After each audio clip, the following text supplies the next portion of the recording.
had times where I don't want to be here. She was with like Ferguson, right? Yeah. I was a mixed race lad in a white area. There's times I didn't want to go to school. Next minute, Man United want to give you a trial. Yes, finally, this is my team. Your debut. Nothing prepares you for that moment when the manager says, right, you going on. It's a bit of a dream, really. It's like Paul Scholes passes Danny Simpson the ball. He crosses it. It's Wayne Rooney header goal. One of the proudest moments in football. I still had rejections at United up until that point. I wasn't being picked. Should I have gone out at that point? Should I have parted with my mates then? Failing to prepare is preparing to fail. Right. Well, I failed to prepare. I got subbed off at half time. I thought my life was over. I know you're currently without a club. Nothing prepares you for it. Your own mates just think, oh, well, he's got money, he's fine. Well, that's nonsense. For 20 years, I've had a routine to come to literally nothing. It's tough, man. People I don't think really knew I was feeling at the time, and then it was a bit of a shock. But yeah, I ended up in hospital, which I'm not proud of. Got my little one, and you just think, Jesus. What would she have done? But thankfully I got through it. I'm going to do some mentoring. I want to help young players. They're going through so much now, it's difficult. You do get some people that want to retire. I wish I was one of them. I go into a couple of clubs, I keep fit. There's still opportunities to play. When do you decide, right, this is now the time to transition? Sometimes I think we can forget what we've all done. You know, you've done okay, mate. It's gonna bring me down. Our champion today is Danny Simpson, a boy from Manchester that lived through one of the greatest eras of football we have ever seen. Coached by Sir Alex Ferguson and part of the team that took Leicester from relegation to the Premier League champions. You'd think Danny has everything, but in fact, life after football brought a whole new reality, and the next biggest challenge was his own mental battles. But that's his story to tell. Welcome to Part of the Ordinary. Thank you, thanks for having me. Yeah, I think speaking to someone like yourself, you've had such an interesting career. You are a product of Manchester United Academy, right? Yeah. And I think I just want to dive into kind of your journey, because it is, you've been here, you've been there, you've had downs, you've had ups. Yeah, I have. How did it start? What was the moment when you fell into the Manchester Academy? Well, it's weird because you talk about ups and downs. Mine started with downs when I was 10 and 11, really. Obviously just playing football like any other kid. Any chance I could, I was finished school, on the park, putting coats down as goalposts and all that in school. Obviously any chance you got, and then playing for my local team. And then I remember just one day my manager at the time, he came up to me and said, "Oh, you've got a trial for Liverpool." I was like, what? And at this point, you're not thinking about like, oh, I want to be a professional footballer, at top level. I mean, you're just playing football for fun. Yeah, but as a dream, like a child, I know I wanted to be a footballer when I was young. Yeah, I knew I did, but I didn't know it was real. I didn't know it was at that age, and you're 10, you don't know, you don't know if, you get scouted at that age. It's younger now, like kids are getting scouted at 6 and 7. Yeah. And I think it's in your face a lot more now with social media and stuff. Back then it was, the Man United players, because I was a United fan, you didn't get to see them. Now we get to see them. Do you know what I mean? You didn't get to see them unless you was watching the match of the day. The TV. And I mean? So, whereas now you see everything that they're doing. Yeah. So it's a bit different. So, goes to Liverpool, spent 6 weeks, and they rejected me and said no.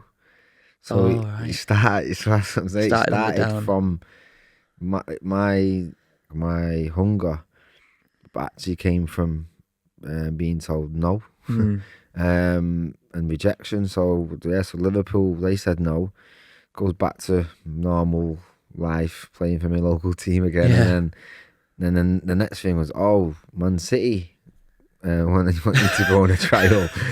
So I was like, this is maybe, now I've had my first experience, now I know what it's like to go and try and play with a load of kids you don't know. And I might be able to take a learning from that. What did I do wrong? Yeah, basically, and it's closer to home, Liverpool, Manchester, Liverpool, we don't really get on that well, really. So I'm trying to blame it on that, any excuse. But yes, I go to City for 6 weeks again, and they rejected me.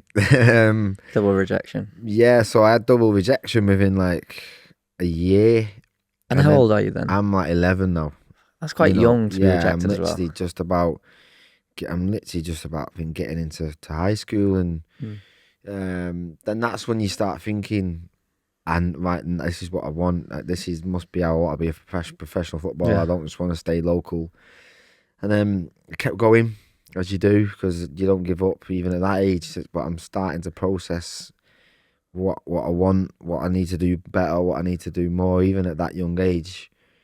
And then next minute, Man United want to give you a trial. So I'm like, yes, finally. This is my team, the team I love, the team I support. And again, like I said a minute ago, it's two rejections. What can I learn from? This is, will I try harder now because this is my team? I don't, so I went into that in a completely different mindset. Like, I basically went into that like, this is my last chance. Yeah. Because at Liverpool, Man City, this is my dream. And this is the one. This is the one. United. Yeah. Back in its heyday. Yeah. Mm-hmm. You've got, the Roy Keane, all my idols, and all I'm seeing, like you said before, match of the day. And I feel like, did I give it more? Maybe I did, because I thought it was last chance saloon, and thankfully they said yeah. Yeah. And I got an extra couple of years with them to develop. Yeah. That's how it started, really, from that early rejection. And what was family like around that? Did you come from a loving family? Was it a place that could support you, or did you feel like you was in a working class family? Well, what was your childhood like? Yeah, it's weird to say, because when I'm doing them trials and it's 6 weeks here, 6 weeks there, it's like your parent. Well, my mum at the time, I didn't know my dad. It was my mum, so she's working 9 to 5. My mum was 16 when she had me, so she really young. She's very young anyway. She was a young mum. She's supporting me and my brother at the time before my other brother came, and she's doing a job, and she's trying to take me to trials. So I didn't just feel like, I felt like when the rejections came, I'd let her down as well, because it's her time. You know what I mean? She's trying to take me. It's hard for parents, to take you here, there, and everywhere to get you into football. Hey, I just wanted to take a moment and say thank you for listening, and give one of you loyal listeners a chance to win a year-long supply of Furosity to show appreciation for all your support. To enter, all you need to do is subscribe to our podcast on your favourite streaming platform and share your favourite episode on social media. But don't forget to tag us so we can see it. We really do appreciate you, and thank you for listening. I had a decent upbringing. I was pretty good in school. Maybe when I was younger, I got bullied a little bit. I was a mixed race lad in a white area. Even with my mum, it was, like I said, it was very white, orientated. It was that area, and there's times I didn't want to go to school. And I remember just saying to my mum, I was just saying, I don't feel well.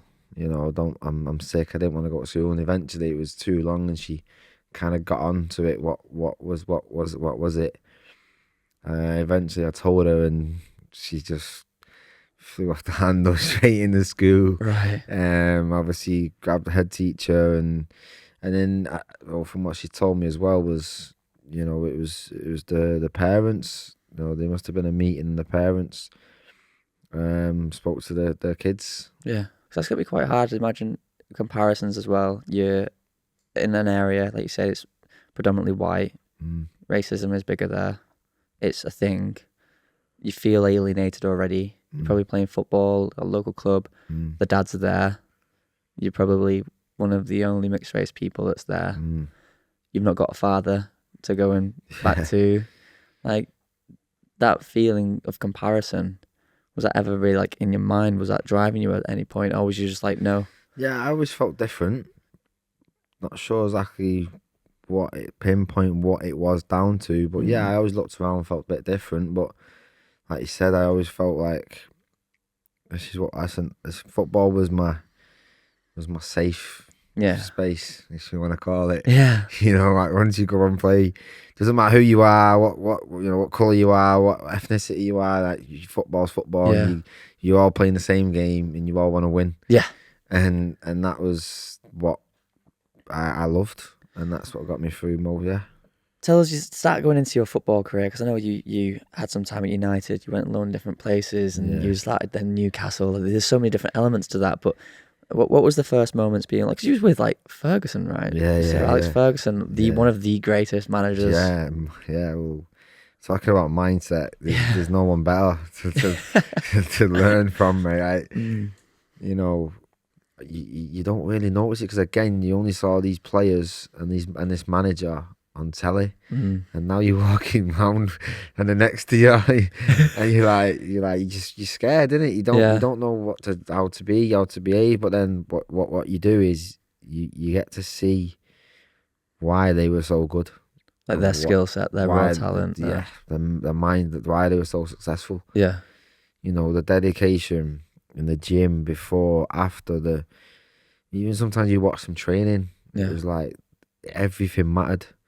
You know, it wasn't just about a game on a Saturday. Yeah. And it come from Sir Alex. Yeah. You know, he was a winner. Because you saying like all those great names, your debut, you set up Rooney, right? Yeah. That's got to be a feeling. Yeah, it's still one of the proudest moments in football. You know, you talked about the rejections before, and I still had rejections at United up until that point. I wasn't being picked. I had injuries, like anything, like most footballers go through. Yeah. And then to work your way into the first team, and then to get your opportunity as a defender as well. To the next best thing really is, you know, I'm not a striker, so strikers dream about coming on and scoring a winning goal.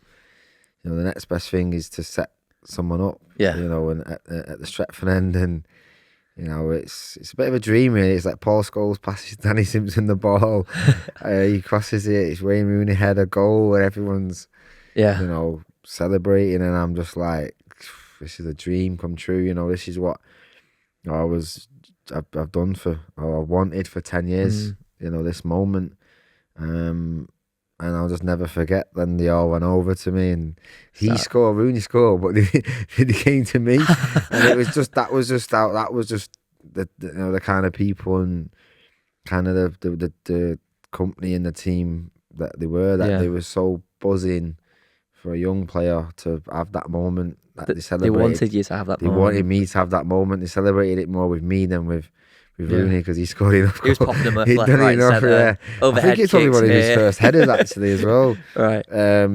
But yeah, you know, and then you're a local lad, and that's you know, it's a dream come true.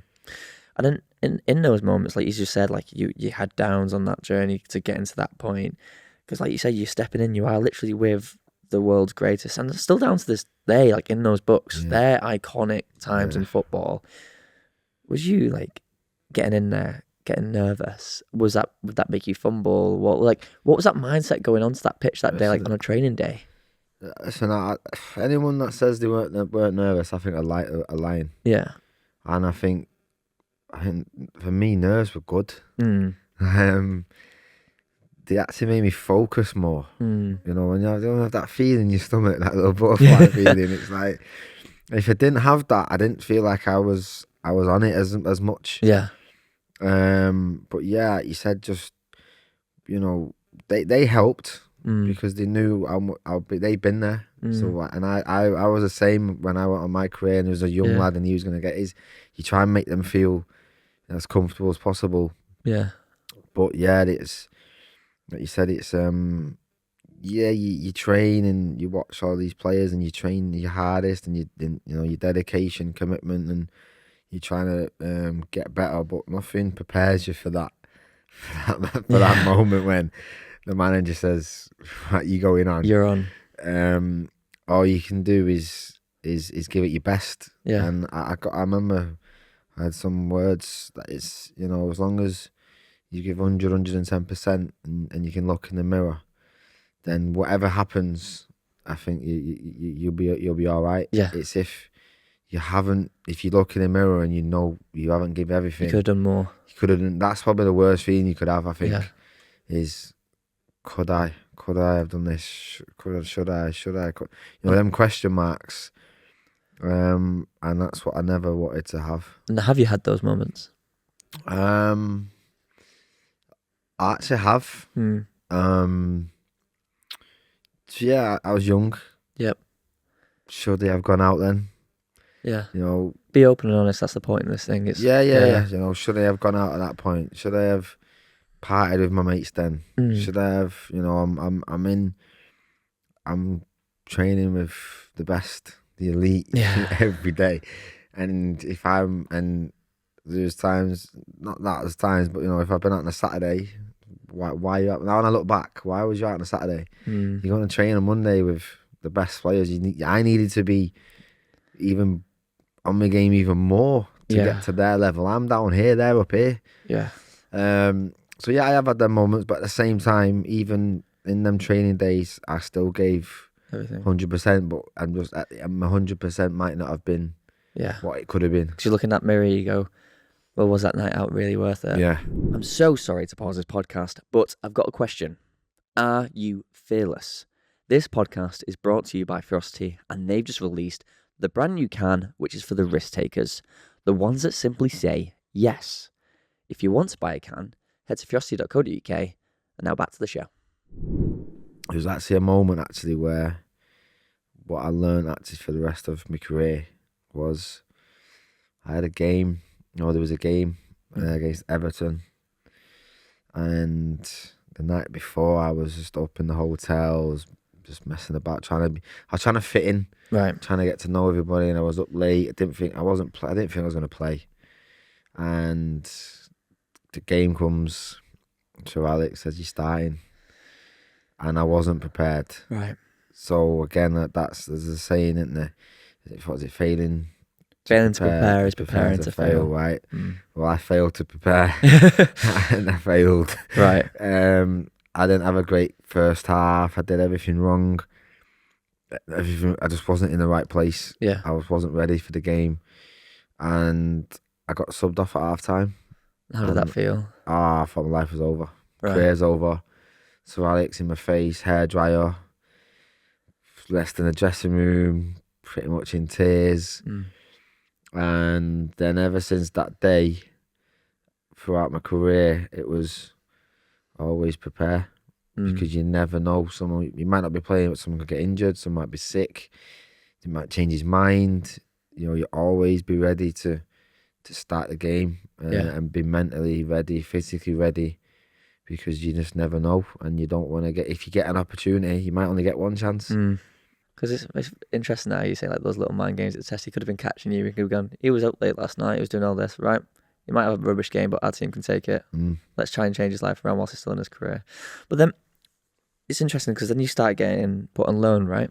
Is that something that for you, was that a loss for you, or was that something that was exciting for you because you might have been playing more? What was that balance? What was that situation like? Yeah, for me, it was exciting because, you know, you want to play first team football, and if you want to try and come play for Man United, you need to try and get as much experience as you can. Yeah, and I don't think the more experiences you get, I think the better you are. Yeah.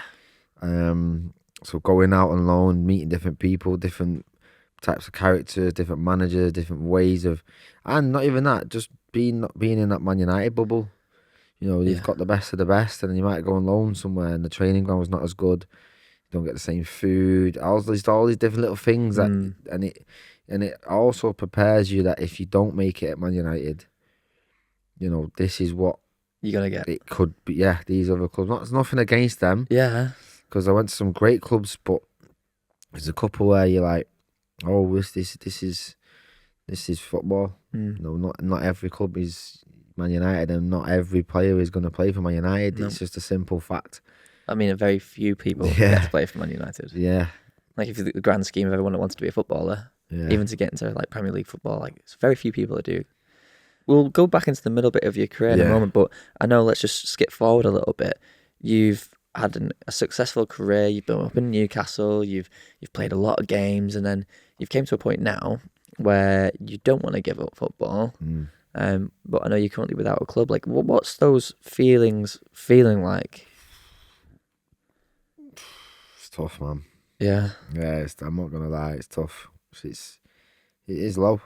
You don't. Nothing prepares you for. You can hear stories. Nothing prepares you for something that you've done since you was a kid. Let's just say from being full-time football. So from 16, I'm 36 now. Yeah. So for 20 years, I've had a routine. I've been told pretty much what I'm doing. You know, traveling here, we've got these on Saturday, we've got this game on Tuesday, we're training, this is your day off, this is what we're eating, you know, your breakfast, lunch, everything's there. Yeah. You know, you're around 20 lads every day to come to literally nothing. You know, your mates are at work, your teammates are at training. Yeah. And especially when your peers are around you, they're still training. Yeah, and you know, your mates, you're on Instagram, your mates are watching you sometimes, times where I didn't even want to go on my Instagram and I didn't want to double tap, which is sad. Yeah. I know we talk about here because they're buzzing that they're back in pre-season, and it's tough, man. It's nothing prepares you for it. I think you can talk to as many people as you can, but I think there's more could be done. Don't know what, and that's not just football, it's all sports. Because obviously we're talking about what Tyson, and it's just that routine and like that, you know, that regime that you miss, and you kind of just sat there like, well, what do I do now? Because you've had the world's biggest stage, you've like achieved incredible things. You have those every time you go on the TV, the game, the successes, the failures. They all still like have those dopamine hits. They all have that chase of feeling and like success, and that I'm building, I'm growing, and then you're at home. It is. You're right. It's just that you're back with your football and a jacket on. The pitch. Yeah, it's nothing prepares for it, and it's been times where it's been tough, sat there, and you try and take yourself to the gym, and you know, which does help, by the way, at training. If you know, I've realised I need to train. Yeah, you know, it's a massive part. It starts your day right, gets you feeling better. But there's times where you just like, I don't know, what do you do? And you're just a bit lost, really. That's probably the best word to use, is lost. And no, like your own mates just think, oh, well, he's got money. Yeah, he's got this. He's had this career for 15 years, and he's fine. But all that's nonsense, because it's all you've known as a kid. It's all you've known every day, to get up and go and play football with your mates, and like you said, and drive and get in a team and have that feeling on a Saturday and winning. How would you get that feeling back? It is tough. For yourself, when you get to that moment, and you've been recently going through, have you had those lowest of lows? What's been that moment for you? Yeah, mate, I've had some lows. I've had times where, you know, you don't want to be here. There's been moments. There was an incident where I tried not to be, which I'm not proud of. But thankfully I got through it.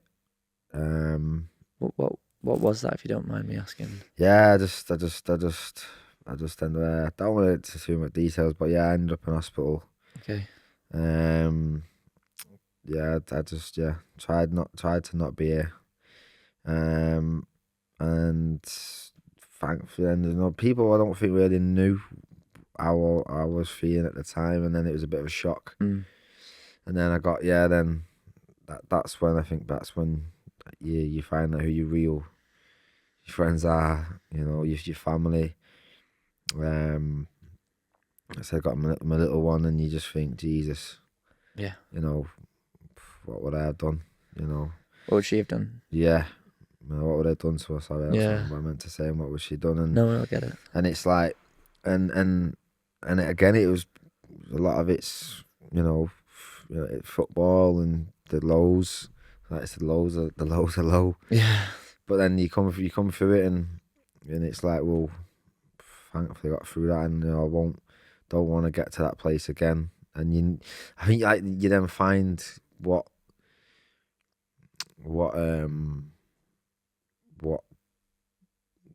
keeps you in a good place. Yeah. You find things, you know what works for you. Like you say, routine, fitness, at gym, you've always had that, and it's like searching for it. And I'm so sorry to hear. No, listen, that. listen, it was, like I said, listen, there's other people, and sometimes you think it's a bit selfish. It is selfish, and it could have been, and I don't want people to like for pity, and I hate all that. Do you know what I mean? But at the end of the day, it was a low point. It was a low point, and yeah, it was.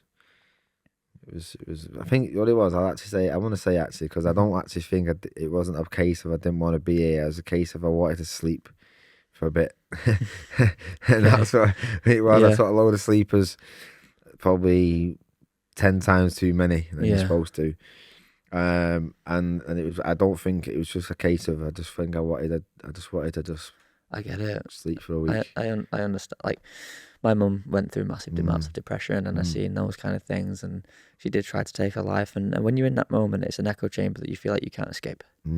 And it's really hard to obviously ask for help. But what's so important is you taking the courage to be able to talk about something that is like that, because it is real, and there is going to be many. You're not the first, and you certainly won't be the last. It's one of the biggest killer in men in the UK.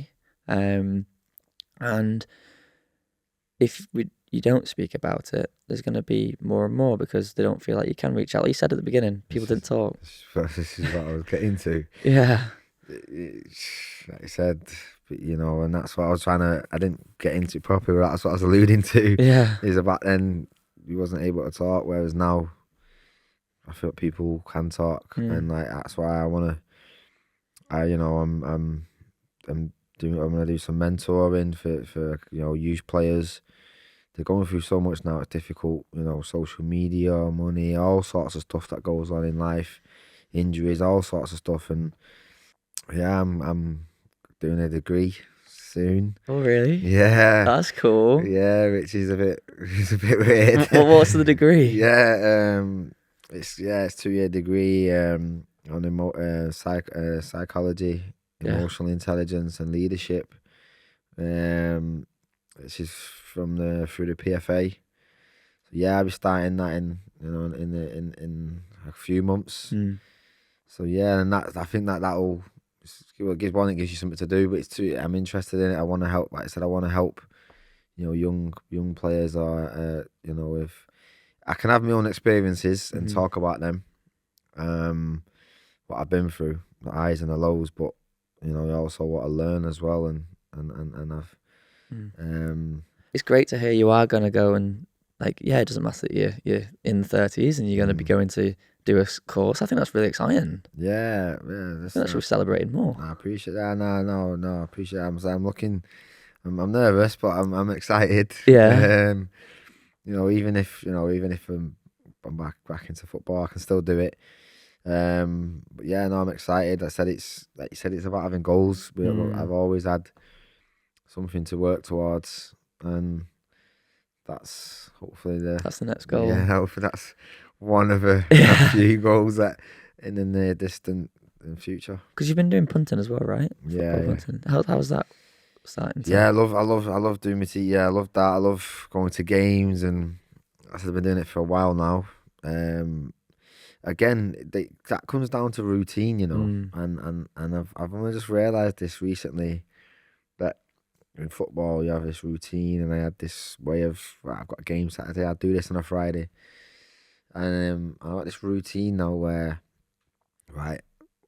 pick me out. I know it sounds stupid, but pick me outfit, get it sorted. As I hate stressing, I need to have it all sorted, and I've got OCD.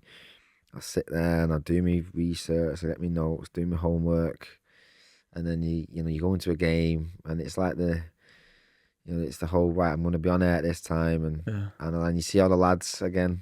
And like I said, I like analysing games and talking about, because I'll only be at home watching it anyway. Yeah. So now it's going well. It's going well, yeah. I mean, I've been seeing your stuff. It's been going great. Yeah, no, it is going well. I've got to just keep working. Still loads to improve on. Yeah. Like anyone, but yeah, it's going well.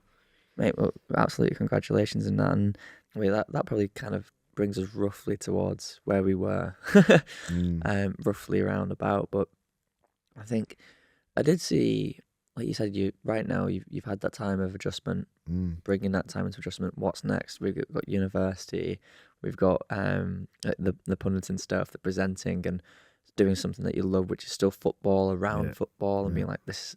If I can't play it, I'm still gonna be watching it every day. I'm gonna make a career out of it. Right, yeah.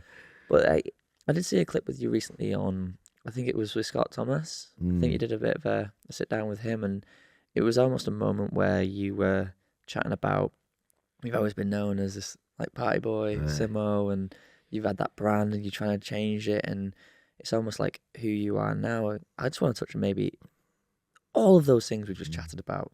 You've always had football. You've always had that like drive. You've had that determination. We're in our mid-30s. Is that next chapter? It's almost like an identity change, almost. You could say that. 'Cause it probably is, because you can't explain what. It's just it's just in a bubble. Like it is, and you. When you come out of it, I think you start to learn a lot about yourself. Like you said, you got more time to think, to be honest with you, as well. Way more, because you're so focused on what I'm eating, my training, my sleeping, my traveling. All of a sudden, and it's like, right, well, who am I now? And yeah, there's these things that I want to take from all my career. I've had all them highs, lows, and also just not wanting, and realizing actually, wow, you've done well. Sometimes you gotta just actually stopping and looking at what you've achieved. Wow, you don't know. You sometimes I think we can forget what maybe we've all done. Yeah. I'm just thinking, actually, you've done okay, mate. Yeah. You've done more than okay. Yeah, I know. But it's, honestly, I think that is such a good sentiment to kind of bring that towards a close, because I don't really know much more I can add to that. It's a great goal. You got me quite deep. Yeah, it did get really deep. No. It's good to talk, and I appreciate having me on. Thank you for making a time and coming down. But before we bring it to a close, let's. Do you like protein bars? We can play a couple of games now. Oh, right, okay. A few things. This you'll be all right. You'll be all right. You'll be all right. But these are our two new protein bars. Okay. So I'll give you these. And basically, I just want you to give me an honest, brutally honest. Which one's the nicest? Just a taste test. If you don't like both of them, you don't like both of them. Right, if you like what them. I'll do. I'll tell you what I think I'll like before. Okay. I would say I'd go probably like the caramel one. Yeah, the caramel one. I've not tried them yet. Okay. So yeah, let's give it a go. I'll go with that first. Then, let's go with that. Honest thoughts. I'll try to do both. Right. What we're feeling of that one? How I thought it would be. So I like caramel. Yeah. So a decent sized bite. Well, that's actually nice. Yeah? It is actually nice, but still the caramel. The caramel one's the winner. Does it remind you of any like other chocolate bars? Yes. Yeah? I can taste Milky Way in this. Milky Way? Yeah, I can taste it like Yeah, not Kit Kat. No, definitely not a crunchy Kit Kat. Yeah. Well, I don't really like chocolate. I think that's coming through. So we've just finished Power of the Ordinary with the one and only Danny Simpson, and we're now going to have a go with the Pack-a-Punch. Let's go. Yeah. Let's go. What score do you reckon we're going to get? As long as I'm not at the bottom and I'm in the 700s, I'll be happy. 700s? Yeah, I'll be happy, yeah. Alright, you heard it here first. Go on. That's a proper nervous laughter. No, it is a proper one. Right. It sounded good. The machine has wobbled. We're climbing. Oh my days. Hello. Yes, I'm happy. 7, 6, 7. 672. No, sorry. 772. Buzzing with that. There you go, buddy. With you smashed that. I was really buzzing with that. Again, 7. 772. So just below Adele. Squeezing in there. There you go, yeah. Whack it in. Cheers. We get that there. 7, 2. Smashed it. Dude, you're above Simon Wilson, Niall Wilson. Niall Wilson's an Olympian. Gymnast. Smashed it. Maybe I should be an Olympian. Thank you for watching this podcast. And if you're enjoying these episodes, let us know by subscribing to whichever channel you're listening through. It makes a huge difference, which allows us to grow and bring you better content.